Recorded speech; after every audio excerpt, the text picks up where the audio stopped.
योगनी एकादशी। स्वर्गलोक की अलकापुरी नामक नगर में कुबेर नाम के राजा राज किया करते थे। वह बड़ा ही धार्मिक राजा था और भगवान शिव के उपासक थे। आंधी आए तूफान आए, कोई भी बाधा उन्हें भगवान शिव की पूजा करने से नहीं रोक सकती थी। भगवान शिव के पूजन के लिए उनके लिए हेम नामक एक माली फूलों की व्यवस्था करता था। वह हर रोज पूजा से पहले राजा कुबेर को फूल देकर जाया करता। हेम अपनी पत्नी विशालाक्षी से बहुत प्रेम करता था। वह बहुत सुंदर स्त्री थी। एक दिन हेम पूजा के लिए पुष्प तो ले आया, लेकिन रास्ते में उसने सोचा, अभी पूजा में तो समय है, क्यों न घर चला जाए। उसने आते आते अपने घर की राह पकड़ ली। घर आने के बाद अपनी पत्नी को देखकर वह कामासक्त हो गया और उसके साथ भ्रमण करने लगा। उधर पूजा का समय बीता जा रहा था और राजा कुबेर पुष्प न आने से व्याकुल हुए जा रहे थे। जब पूजा का समय बीत गया और हेम पुष्प लेकर नहीं पहुंचा, तो राजा ने अपने सैनिकों को भेजकर उसका पता लगाने को कहा। सैनिकों ने लौटकर बता दिया कि महाराज, वह महापापी महाकामी अपनी पत्नी के साथ भ्रमण करने में व्यस्त था। यह सुनकर तो कुबेर का गुस्सा सातवें आसमान पर पहुंच गया। उन्होंने तुरंत हेम को पकड़ लाने को कहा। अब हेम कांपते हुए राजा कुबेर के सामने खड़ा था। कुबेर ने हेम को क्रोधित होते हुए कहा कि यह नीच महापापी, तुमने कामवश होकर भगवान शिव का अनादर किया है।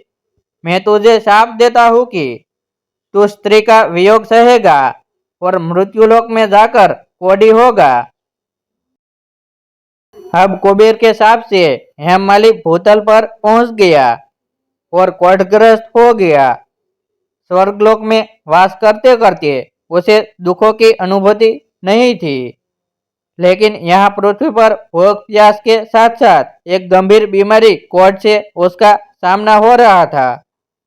उसे उसके दुखों का कोई अंत नजर नहीं आ रहा था, लेकिन उसने भगवान शिव की पूजा भी कर रखी थी।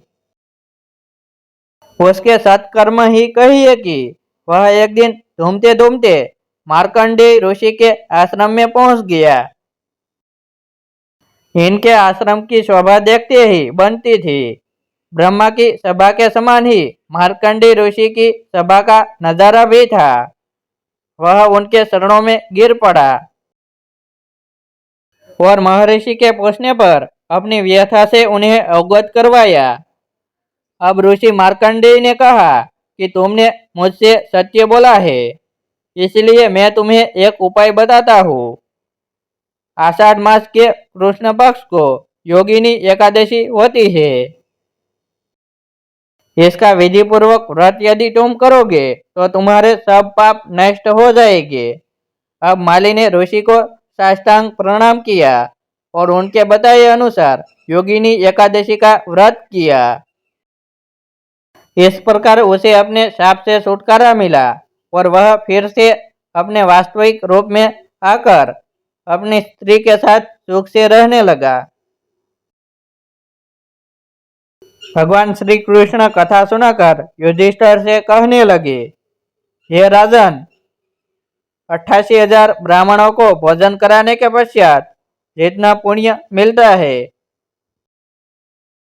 उसके समान पुण्य की प्राप्ति योगिनी एकादशी का विधि पूर्वक उपवास रखने से होती है और व्रती इस श्लोक में सुख भोग कर उस श्लोक में मोक्ष को प्राप्त करता है।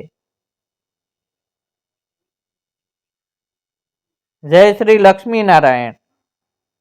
ऐसे ही नए नए वीडियो देखने के लिए हमारी यूट्यूब चैनल सब्सक्राइब करें, वीडियो को लाइक करें और अपने मित्रों के साथ शेयर करें।